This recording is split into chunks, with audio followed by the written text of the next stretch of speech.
Hey everyone, this is Brett Favre, Green Bay Packers Super Bowl champion, and you're watching Packers Total Access Live, your daily source for Packers content. Go Packers.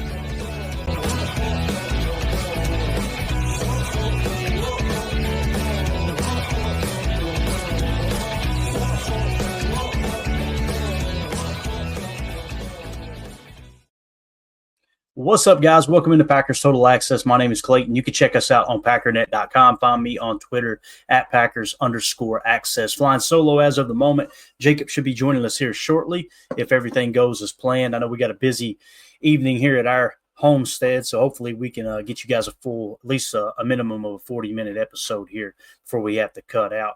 As Holmes asks, is Clay at the bar? No, sir, I'm not at the bar, Holmes, but won't be a bad place to be right now. I'm just saying. So anyway, hopefully everybody's having a good day.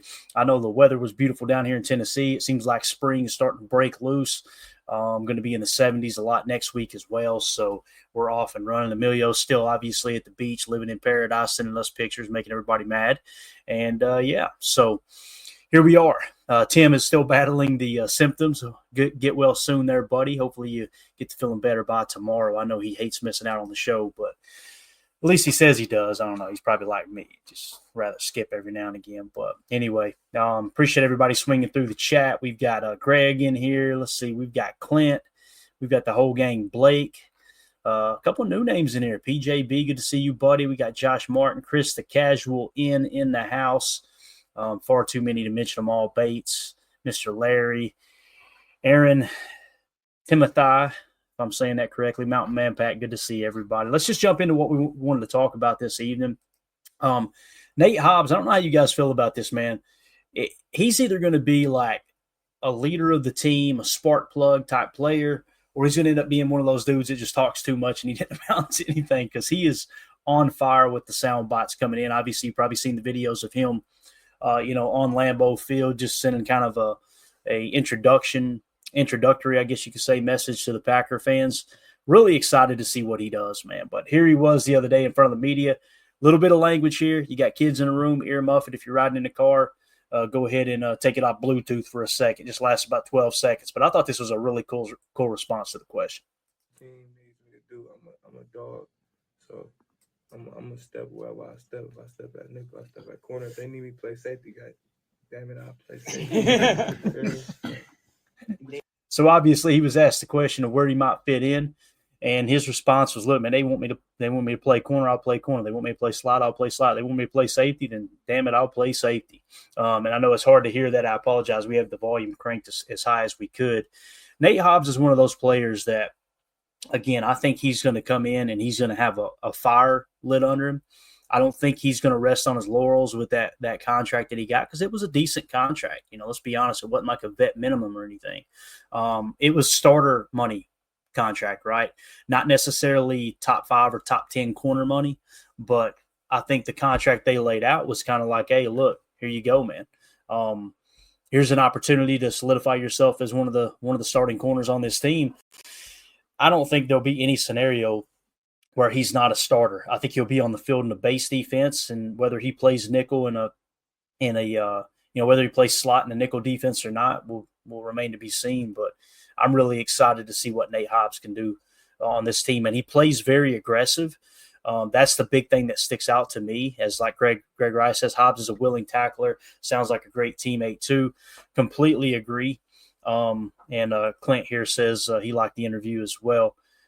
Aaron in the chat says Hobbs is an exciting player in this defense. I don't want to draw any comparisons just because he's wearing 2-1 to Charles Woodson. Nobody will play like Charles for a very long time in Green Bay, in my opinion. But when you think of how Charles Woodson played, we would put him in that nickel spot in Dom Capers' zone blitz defense. And boy, they fired him off of that edge many a time, right? He kind of plays like Woodson's style. Woodson had that style when he got to the ball carrier. He was a little violent. He somewhat perfected, not necessarily the peanut punch where it's kind of up and under and punching the ball out. But what Charles would do is as he got there to wrap up and tackle, he'd grab with one hand, and on the other hand, as he's securing the tackle, he would punch down on the ball, right? You kind of see a little bit of that in Nate Hobbs' tape. You see a guy who when he gets to the ball, he goes after the ball, whether it's, breaking up a pass. There was one interception, if I remember correctly. We watched it, and I'm sure it may have been even from his rookie year, where he just kind of attacked the receiver as the ball got there and just came away with the ball. He just seems like one of those guys, and that's a hard thing to teach when someone's just got that nose for the ball. Yeah, you can rep it constantly in practice, but at the end of the day, man, players just got to have a knack for that ball. That's what Charles Woodson always had, whether it was college or the pros. Anybody who's hearing my voice, you may have only seen Charles Woodson play in Green Bay because you're a Packer fan. Take a second and go watch his highlights at Michigan. It's unbelievable what he did with the Michigan Wolverines. And it kind of feels like Hobbs, again, I'm not saying he's that caliber of player, but he kind of plays with that same style. Some defensive backs, they contain the big play. They're not very aggressive, breaking on the ball, all those things. Hobbs, it seems a little different. Seems like he's willing to make that mistake and play aggressive. And I don't have a problem with that, to be honest with you. Like, you can never be too aggressive going after the ball carrier, I guess is what I'm trying to say. Like, we seen Ja be too aggressive, breaking off of his personal responsibility within the scheme, to the best of our knowledge, looking at the tape, looking at the other 10 players and going, okay, I think this was the call. Man, he was supposed to be a deep third on that side, and he just jumped the flat.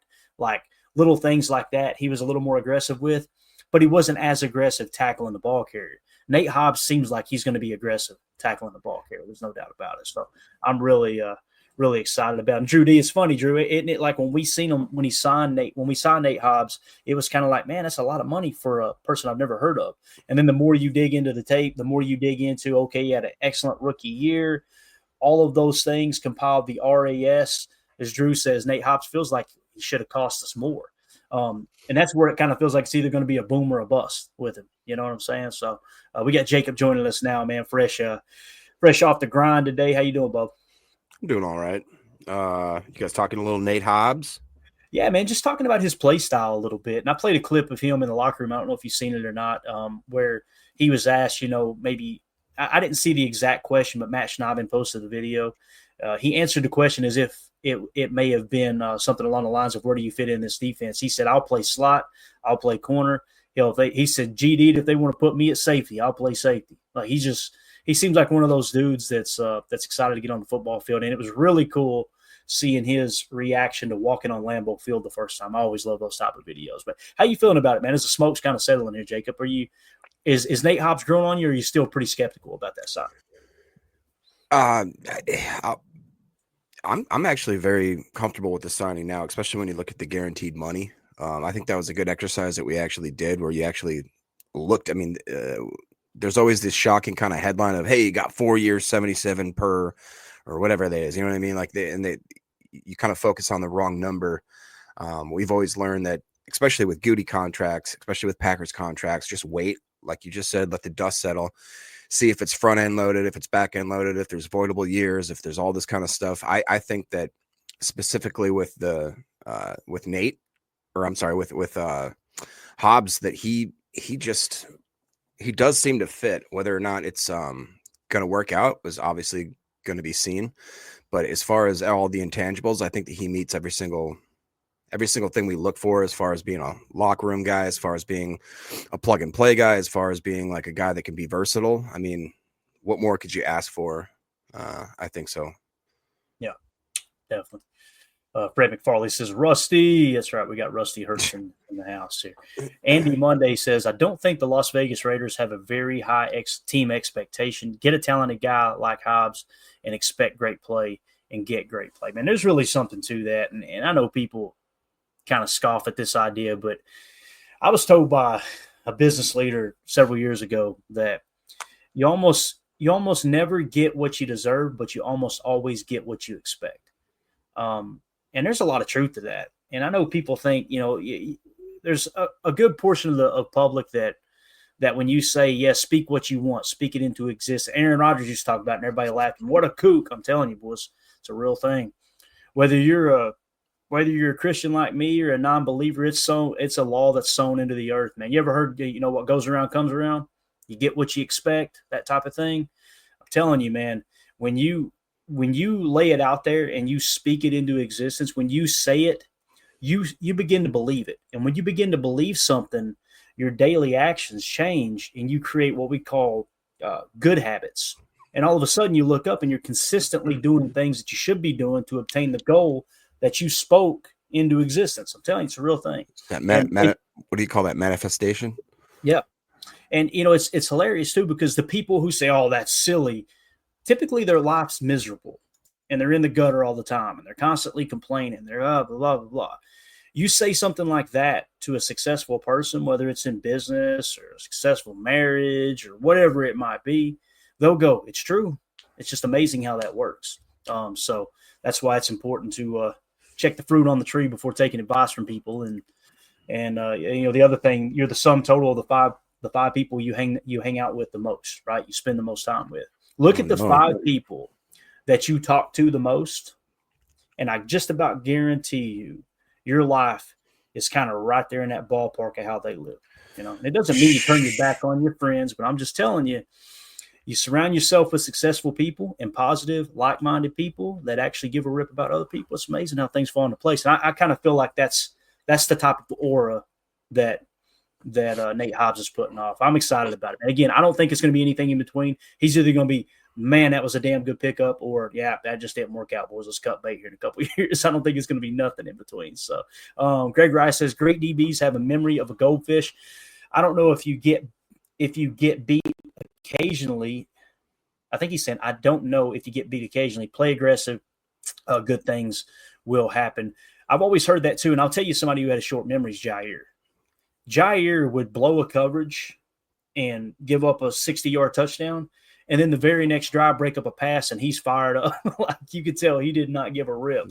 And you do have to have a little bit of that. I know it's big in baseball too. You cannot think about the last at bat. If you're thinking about the last at bat, you will not be prepared for the current at bat. That's just the way it goes.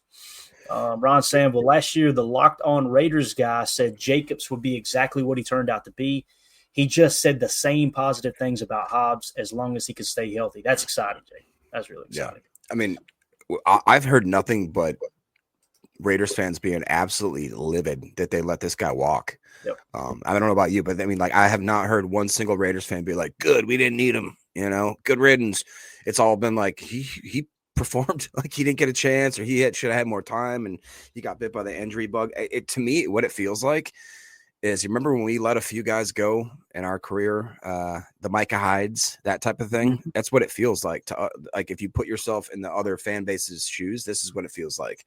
Who was the other guy that was so, another DB that we let go that ended up being quite decent for his career? I can't remember. Chat, if you can remember, let me know. Went to the Chargers, right? Casey Hampton Hayward. Is that what it was? Casey Hayward, yeah. Okay. Yeesh. Yep. There it is. Fred already knew. There we go. There you go. Yeah, everybody knows that name. Right? Because I remember, like, man, you'd like to have paid him, and then he goes to the Chargers. Like, you got to be kidding me. Like, he turned into a Pro Bowler, right? What do you feel about Ballantyne getting swooped up? Yeah, who did he sign with? I thought it was the Chargers. I think the Chargers.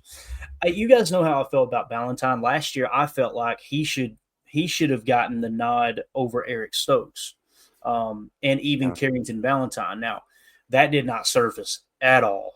Obviously, the coaching staff seen that totally different. And that's where Carrington ended up getting. It's funny, too, Jacob, like halfway through the seasons when Carrington started getting his reps, it still kind of pisses me off. I ain't going to lie that it took the coaching staff to the second half of the season to go, yeah, Eric Stokes ain't the guy. I know he had a couple games here and there, but it was just never there, man. And, we've made a podcast about how we need to take a step back and realize that we're not in the front office. We're not experts. But the one thing that is kind of a perpetual thing, it seems like, is that either we draft people for the wrong reasons, blah, blah, blah, or we possibly put too much money into the guys that we've already drafted. And we're like, we're going to make sure that this guy has all the opportunity in the world, even when possibly it should just be realized that maybe we made a bad decision and that guy doesn't deserve to be out there. And we kind of highlighted it a couple podcasts ago when it's like, is the best guy on the field or is the guy that has the contract on the field? And I don't want the guy that has the contract having a proverbial, Yeah, exactly. I don't give a crap what the contract says. I want the best. If it's the offensive line, I want the best 5. If it's the defensive line, I want the best 4. If it's the linebackers, I want the best 3. If it's the cornerbacks, I want whatever the starting 5 is. I don't give a crap what it means on the dotted line as far as what Goody signed or what the contract is. I just want the best players to play the game. And I don't know if we've been seeing that lately. And that's if I have one gripe with the front office, that would be it. Yeah, I'm with you, man. And, there's a fine line, too. Like, you don't want to give up on your guys. I heard somebody talking on another pod earlier this week that, many people look at LVN like, well, he's a bust. He's a bust. Well, it's only been 2 years, really 1.5 years. I don't even know. It really 1 full year because he didn't play much his rookie year, right? And then last year, it was about halfway through the season when we got rid of Preston Smith or whenever it was, a few weeks into the season. Then you start to see him get more reps. And even then, he's not getting as many reps as some other players. But the stat that they compared, Jacob, was what's his name? Trey Hendrickson from Cincinnati. If you look at their PFF grades for the first 2 years of his career and look at LVN's, like you would have said Trey Hendrickson was a bust. And now all of a sudden he's one of the best pass rushers. See, there's just a thin line there between you've got to be patient, but also I'm with you. If at any point you feel like, well, this guy's better, but that guy's ceiling's higher, no, put the best product on the field. Injuries are going to happen. He's going to get his opportunity. Let's put the best 11 out there for sure. I mean, I look at what imagine what our season maybe could have been like. And usually we talk about how one player wouldn't make or break how things would have went. Adrian Cooper at middle linebacker, or at least a starting linebacker. Starting from the year, he's in there every single snap on D's. I guarantee we would at least won 2 more games. I would argue. I mean, the guy was just he was that much of a difference maker to the point where it's like, get the guy on the field. I don't know what the heck we're doing, but and injuries played a little bit of a role in that with Camp, but still, there was. I know what you're talking about. There were several games where it's like, can we not keep him on the field? Every time he's on the field, he makes a freaking play. Stop taking him off the field. It's like when the announcers are like, man, every time he's on the field, that guy is trying to play. That's exactly right. Yeah. That's what back in the 1940s was. Hey, Adrian Cooper back on the field. Every time he runs, he pops his head off. Grab your hot dogs. What was the name? Buckets? What that Buckets? Anyway, and we found out later why he was called Buckets. Do you want to tell the fans here, Jacob? It's because he had a big old donk. That's right. He had a dump on him. He had a dump truck.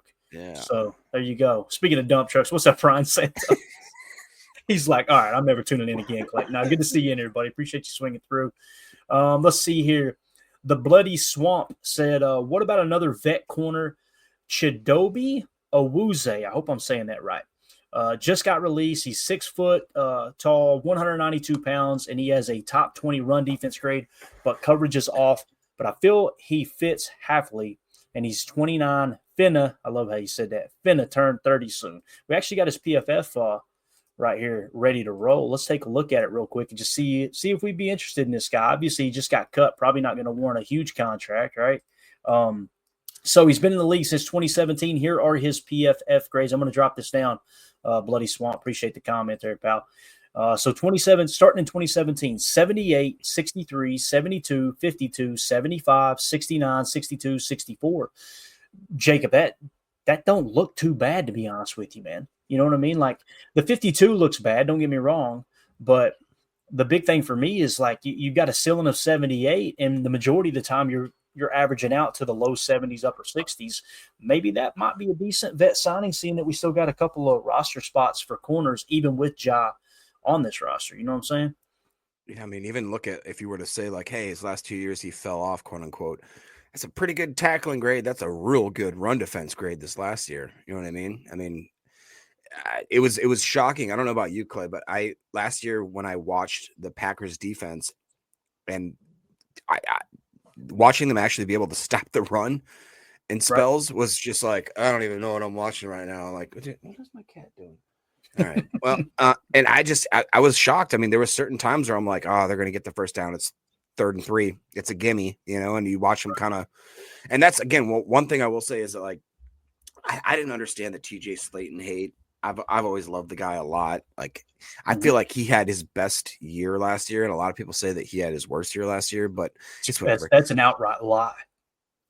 That is an outright lie that was his worst. That was his best year, hands down. Like when he was on the field, he was making plays. Like he just had limited snaps. I didn't mean to cut you off, but yeah, I couldn't agree more there, man. No, I've heard it from other people I respect very much. And I completely disagree. I just thought that he was a difference maker.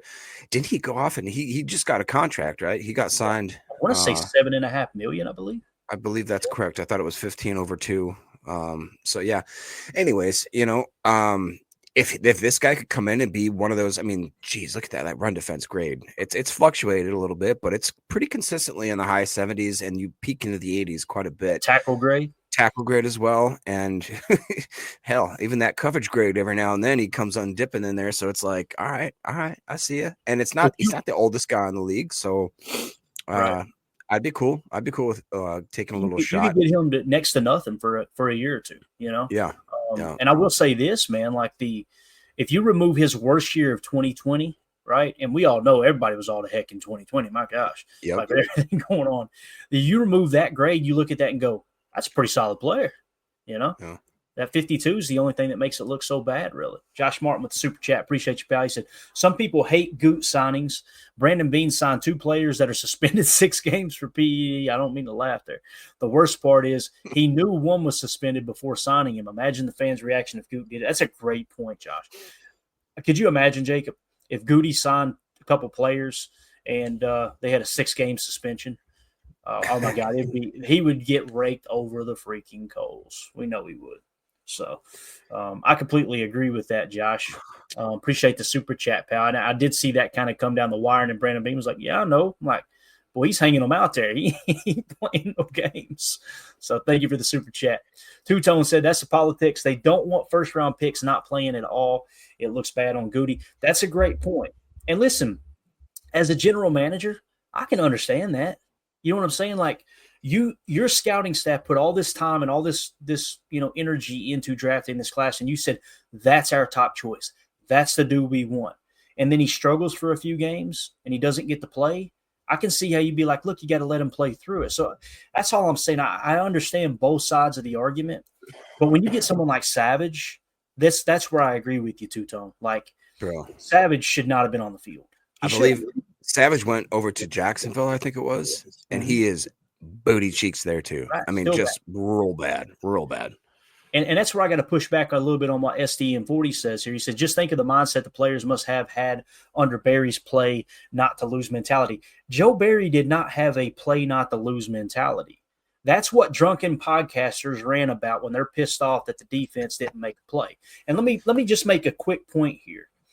If Joe Barry was so bad, right, they let him go, why did we immediately overhaul the safety room? Why did we immediately draft a linebacker to plug and play?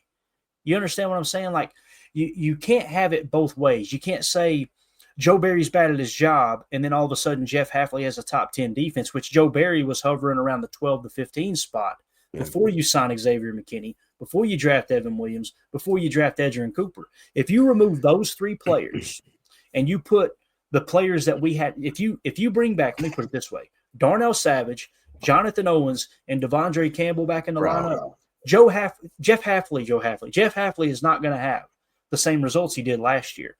Is he an upgrade? Completely agree. But the big thing is soft defense. Guys, they played 5th most single high coverage last year of anybody in the league. That was not Fangio style. Fangio style is middle field open. We played middle field close. He changed his scheme to try to make it easier on these defensive backs, which were absolute cheeks. And Devondre Campbell, how many times did we see him just standing in space last year or the year before, whenever it was, year before? Yeah. Like, it's not as easy as just, man, Joe Barry. If anyone thinks for a second that Joe Barry was going into his meetings going, listen, guys, here's what I want. Here's what we're going to do. We're going to shit the bed. We're going to call a cover 3 zone match, okay? And if nobody's in your zone, I just want you to sit right there in that zone. Don't go looking for work. There's not a defensive coordinator on the face of the earth that has 2 brain cells that rub together that's going to teach it that way. Why do you think every time Matt LaFleur went to the podium, right, every time, and they would bring it up about Joe Barry this, Joe Barry that, and he's like, the players got to play better. I remember the Pittsburgh game specifically. Do you think this two gap scheme is the problem? This and that? Like, but we only play two gaps when it's two backs. And Matt LaFleur said that, and you can see the media go, "Oh, what's that mean?" Like, there's a lot more to it than just Joe Barry's bad at his job. Again, I am much happier with Jeff Hafley, but he didn't go in there with a play to not lose mindset. Fangio's scheme typically is play with two on the shelf, keep everything in front of you. But that last year, Joe Barry was trying to mix and match and make anything work. And it worked a couple of times, like you've seen in the Dallas playoff game there where Darnell Savage got the pick, right?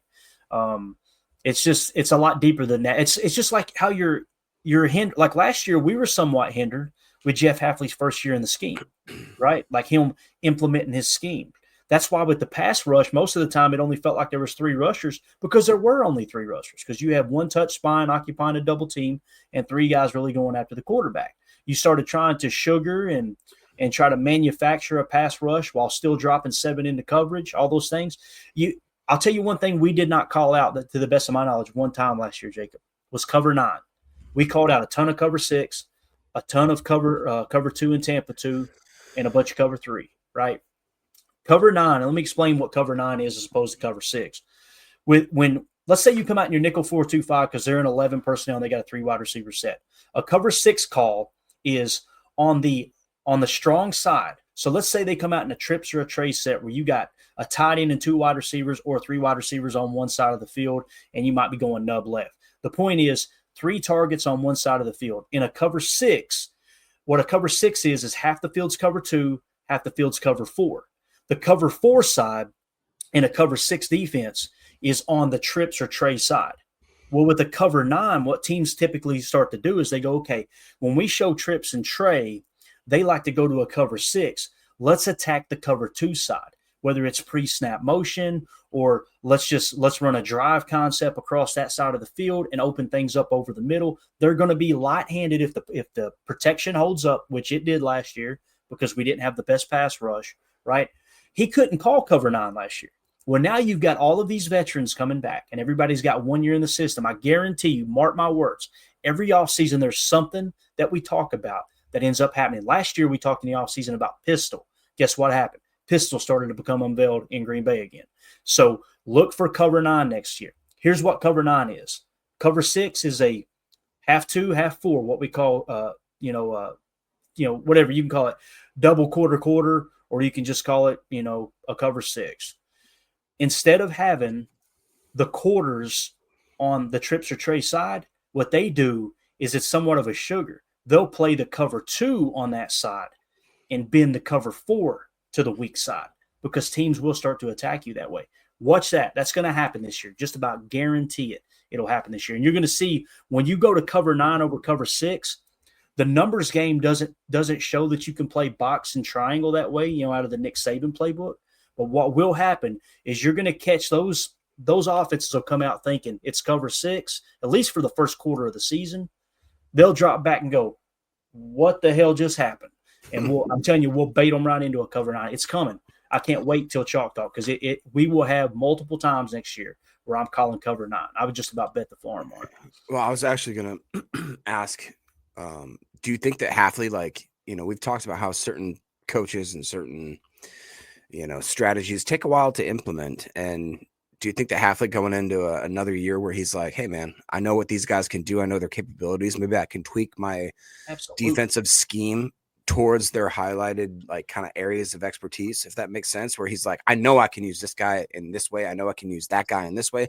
I know this guy can't do that when I ask. And then like you talked about, I mean, we mentioned on a few podcasts ago that I personally feel this D-back room that is really strong right now. Mm-hmm. And if Jair happens to stay, it's even stronger than I even really imagined. If he does indeed leave, then I think we have to actually maybe make more of a priority in the draft to kind of fill that void, obviously. But even if that's the case, I still have a lot of confidence in this team. And it's kind of one of those things where I think Jair maybe is looking at the market, looking at what Green Bay has to offer. And he's like, man, all things being considered, I think that maybe he just might want to stay and play is what I'm hopefully. I think that's what's going to happen. Yeah, because he may look up and go, okay, here's the three teams that I'm most likely to get to. Yeah, Is I'd it love to go home Baltimore? to Carolina, but Carolina kind of crappy. 6. You know, Yeah. Baltimore would look good, I would imagine, right? Because they're kind of one of those upper echelon teams. But yeah, and the reason you felt like that about the pass defense, Jake, because that's what it was. Like, here are the numbers, and it's a little bit wonky how it's laid out. Because when the last time I seen the screen grab was through the divisional round. So what they did was had the existing playoff teams at the very top. So you got to really pay attention to the EPA per drop back here in terms of defensive coverages through the divisional round. All right. So the lower the number, the better, right? And according to this chart here from fantasy, fantasy points at football_insights was one. It's a great follow on Twitter. Go give them a follow. The Packers were negative 0.02 in EPA per drop back. To put that into perspective, they were they were tied for third best in the entire National Football League in EPA per drop back, essentially pass defense from a advanced metric standpoint. So Jacob, yeah, man, if Jair returns and you add Nate Hobbs and they truly see him as an upgrade from what we already had, basically it's you traded Nate Hobbs for Eric, or you traded Eric Stokes for Nate Hobbs is what you did. That's where you're at right now, right? So, and we've proven that Carrington Valentine had a pretty good year, 69, passer rating allowed or what have you. Like, this secondary, if Ja's still on the team, just got a little bit better. But if Ja's gone, I think it got a little worse, but not as bad as it could have been if you don't add Nate Hobbs. Yeah, sure. So. And correct me if I'm wrong. Did Stokes go to the Raiders? He did, yeah. It was almost like a trade. Like, literally, man. I swear we got each other's numbers. Oakland, or I keep saying Oakland, Vegas. I can't help it. I keep saying LA, so we're all over. They've been moved around so much, man. Aaron Timothy in the chat, also known as 2-0 for this. Y'all got too many aliases. And Jacob, you started this. You started. I know. It's my fault.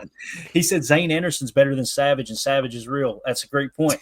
I truly believe off the little bit of tape we've seen from Zane Anderson, and it's not like, okay, yeah, he can tackle well. When he broke off his coverage, it's a perfect example of what we're talking about. The year before, you had players just sitting in that zone. He had, if I remember correctly, he had that curl flat. It was almost like a Mabel look. They ran a Mabel, a cover 3 Mabel. And with Mabel, it's essentially you've got 3 levels of defense in zone coverage along the sideline. You get these teams with a strong quarterback arm, what they'll do is they'll try to attack you at 3 levels along the sideline. Not every quarterback can make that throw as efficient as others. Yep. But it was a Mabel call, and he had no one in the zone. What did he do? He flipped his hips, read the quarterback, went back, picked the pass off. I was like, and he took it from Carrington Valentine. It would have been picked by Carrington Valentine, but it was just like, I never seen Savage do that. I didn't. So I'm on board with you. 2-0 for this, for sure. Philip Rubin chat. Good to see you, buddy. He says, I listen to a lot of Green Bay Packer pods, but I love y'all. Talk real football and have fun with it. This show sucks. Hey, appreciate you. Appreciate you, man. We're blessed as Packer fans. There's a lot of podcasts out there. My favorite is Ryan's Packernet podcast, and we're a part of his network. He's the one that I listen to for the last, I don't even know how long now. I don't want to exaggerate. It's at least 7 or 8 years I've listened to. I was going to say years. Yeah, and it's every day. And what I respected about him was it was always going to be something of substance. It wasn't going to be what's your favorite hot dog, what's this, that. He would bring analytics, right? He would bring analytics in. He'd also bring his fandom, his passion as a Packer fan. But he did a show every single day. And that's why it's been my favorite. And I try to listen to some national podcasts as well. Another one is I'm trying to think. It used to be the Green 18 podcast. Yeah. But now it's called something else. But it's where Spoon is on that one. Tom Silverstein. And I like to hear him talk because I'm telling you guys, he is plugged in with the front office. Typically, when he's talking about something, that's a message being sent from the front office through the media a little bit. And I love Wildy and Tausch. I really have grown. They've grown on me a lot, man. I try to listen to them every single day. So, but yeah, we appreciate the kind words, man. And you're right. This show does suck, though. So, SDM40 says, I don't think players enjoyed lining up 15 yards from the line of scrimmage on 3rd and 5. Didn't happen. Go back and watch the tape. Go back and watch the It's so silly, man. It is so silly hearing people talk like that. Just because a player is not in position to make a tackle at the first down, I'm telling you, the goal was to control explosive plays, and it worked. It worked. This whole idea that they're just playing 15 yards off the ball, go back and watch the Giants game. That's the one I point to all the time. We played bump and run in the slot. Keyshawn got his damn lunch ate. And everybody was like, it's defense. That's what you wanted. Bump and run man coverage. He got cooked. So many times last year we showed on Chalk Talk us getting our asses kicked in man coverage. And then the second they would play zone, if you're getting beaten man coverage and you're getting beaten zone and you got linebackers sitting in the middle of the field covering absolutely no one, I'm sorry. It's not on the coaches. You're not going to convince me the coaches told him to stand right there and let him get to the first down marker. You can look at the call over and over and over. When you're in a zone match, it's if and then. It's not, I'm going to stand here with my thumb up my butt and let them get the first down. No. It's 3 starters. If you put Evan Williams and you put Xavier McKinney, All-Pro Xavier McKinney, and you put Edgerrin Cooper on that defense last year, it may not be as good as Jeff Hafley, but it'd be a lot better than we had. You can't have 3 non-starter players starting in your defense and expect to get good results. It's just not going to happen. I just wish we wouldn't have waited a full year to do that. But that whole there's so many things I want to say right now, Jacob, because I know who these people listen to right off the bat. Yep. Right off the bat.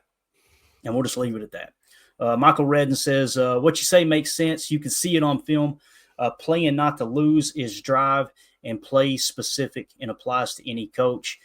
Like Coach Lynn, I guarantee if Coach Lynn was in here and he's got, experience coaching DBs and wide receivers, you could look at play after play and go, yeah, that wasn't the call right there. That dude's just kind of hanging around.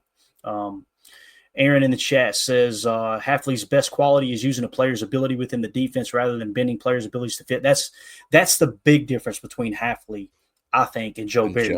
Yeah. Joe Barry was like, here's the defense we're going to call. You guys adjust. You got to do it. Yeah. And they couldn't adjust.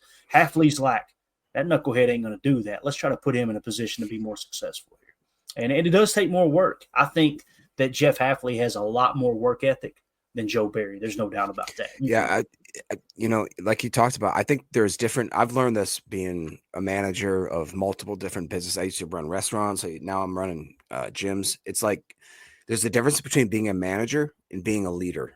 And there's a very big difference between whether you're trying to lead a group of men, like actually high octane, pin your ears back, like the highest athletes in the world, men. You have to have a certain air about you that you can. Do you know what I'm trying to say? Like, you have to understand that, like, these guys are going to need to be led. And if they're led by somebody that doesn't have that respect or dictate that respect, it's like, you can't expect that whole room to fall down. And like you said, I don't blame it all on Joe Barry. Trust me, I'm not a Joe Barry fan. I'm not going to go out there and say that I'm going on a limb for Joe Barry. I'm just saying that Jeff Hafley is the guy that went in there. And what's the quote from Lombardi where if you win the hearts of men? Isn't that roughly? Yeah, I think Jeff went in there and said, you know what? I'm going to win this locker room over, and I'm going to make these guys play for not just me, but for this organization, for themselves. I'm going to light a fire under their butts, and it's going to actually make them be better men, better players. Better, I think that that's a very underrated thing, is being a leader versus being a manager.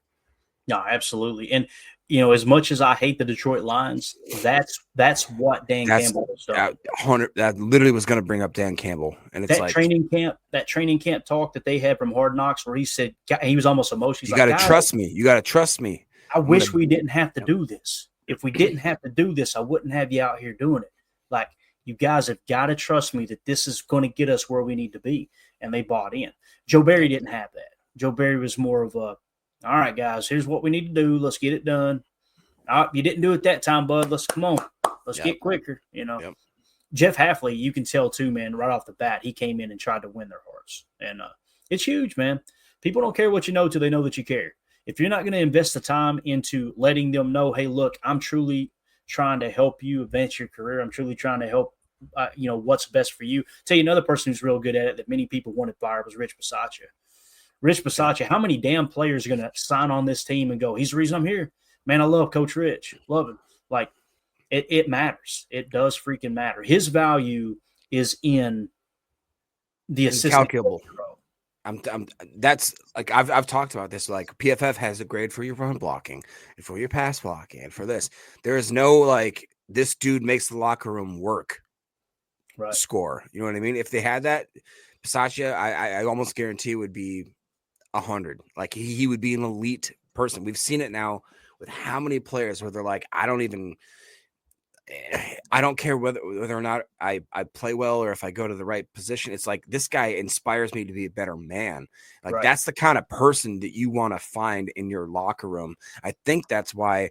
And we, I dude, don't get me wrong. I have ripped on Rich a couple times where it's like, I want more out of the special teams. Special teams better be doing good. And then I look back and I'm like, this guy's actually influencing like our starting cornerbacks, our starting defense. He's the assistant head coach as well, which people a lot I don't think understand that he's not just a special teams wizard, which I would argue that probably he hasn't. Our special teams aren't where I'd like them to be necessarily, but as far as what Rich brings to the overall group, overall team, overall like vibe, I think that's incalculable. I really do. Like there's no PFF grade for being like, hey, are you a team guy? I don't know how you put a price on that or a tag on that. Right. Blake B says, just opened a Portillo's near me. I think I'm going to get a Chicago dog from there. Hey, Chicago dogs are that's one of Mandy's favorite hot dogs. Like I'm more of a kind of a classic ballpark type, mustard and onions with a cold beer type guy. Mandy loves the Chicago dogs where it's got the little pepper on it and the little finely sliced tomatoes and this and that. Chicago dogs are good, though, no doubt. Godsmack AR69 with the super chat. Thank you so much, buddy. We appreciate you. He says, looks like we'll have a good squad next year, but edge is a major concern for me. Hopefully Gary can return to form and LVN can get his head out of his rear. Please talk me away from the ledge, Clayton. Yeah, listen, we don't know about LVN yet. I'm not going to sit here and say LVN's going to be a stud. It gives me hope kind of looking at Trey Hendrickson's career arc and how that unfolded. One thing I'll say about LVN, crazy work ethic, and he's a physical freak, right? He's got to develop a multitude of pass rush moves, which you've seen. I seen 3 different ones last year. I can't remember them specifically, but I do remember us talking about on a Chalk Talk, but I think that's the 3rd move I've seen. As he develops moves and counter moves, he's going to get better, but you've also got to look at, if you want me to truly talk you off the ledge, this is my honest opinion here. Well, you've got to look at what the scheme is calling for. Like, what was the scheme on any individual play, and then you judge the rep based off of what his responsibility was there. Like there was many times that you've seen LVN get an ET stunt. The other problem with LVN is he's not on the field a whole lot. That's not an LVN thing. That's a Matt LaFleur and Jeff Hafley thing, right? They've made the decision. They want a heavy rotation on the pass rushers and specifically the edge defenders. So it's hard for you to set up a move and a counter move and another counter move if you're not in there consistently with reps. But running that ET stunt is going to take your ability away from just an ISO pass rush, right? Rashawn Gary getting chipped a lot last year, right? Well, what did they start doing? They started running ETs on his side, right? They would double team Kenny Clark just about every time, but it wasn't like a team was going, all right, let's double Kenny. It was almost like Jeff Hafley expected a double team for Kenny, so he put him in the A gap and made him play one tech the majority of the year while they let Devontae Wyatt and Carl Brooks and these other guys play the 3 and the 4I. And when they would do that, Kenny would occupy that double team and just kind of play a little touch spot, make sure the quarterback ain't scrambling, protect against the run. And you've seen a huge difference in the run defense. Here's the point here's how I'm going to talk you off the ledge, guys, Mac. Look at the run defense improvement last year. Now, look at how much they improved. I think they were tied for 2nd or 3rd in the league in yards per carry allowed, if I remember correctly. Now, go back and watch all our Chalk Talk segments. If you'll go watch our Chalk Talks from last year, every one of them are archived on YouTube. To the best of my knowledge, they're still up. Go back and watch them and see how many times we point out, yeah, that's not a true 4-man rush there. And the guys that are rushing, you're not even seeing them pin their ears and go. You could tell Hafley had a controlled pass rush, and they would try to sugar with the double mug, what we call double barrel sugar, where they would mug the A gap with 2 backers. And then how many times, Jacob, did we say on Chalk Talk last year, 55 drop, because Kingsley and Igbari was dropping into coverage, right? And what you were doing was you were showing a 5- and 6-man rush, but you were dropping one of the edges into pass coverage. So, listen, they weren't a great pass rush. Don't get me wrong, Godsmack. Anybody with two brain cells that rub together know that pass rush wasn't great, especially from the edge. But also, you got to look at the specific play call on those pass rushes. Now, with that being said, Gary ended up with like a 13% pressure rate, right? That's significantly lower than what his career average is, to the best of my knowledge. LVN finished at like 11.3%.